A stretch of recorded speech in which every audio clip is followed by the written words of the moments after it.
আসসালামু আলাইকুম। আপনারা সবাই কেমন আছেন?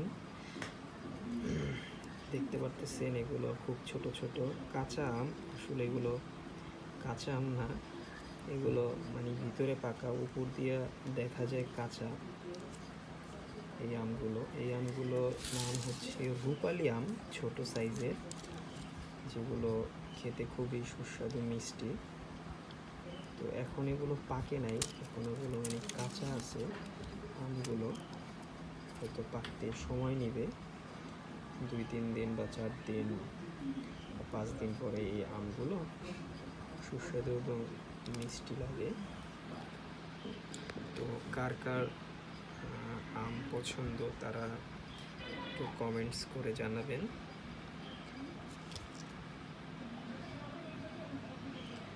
তো সকলে সুস্থ থাকবেন, ভালো থাকবেন।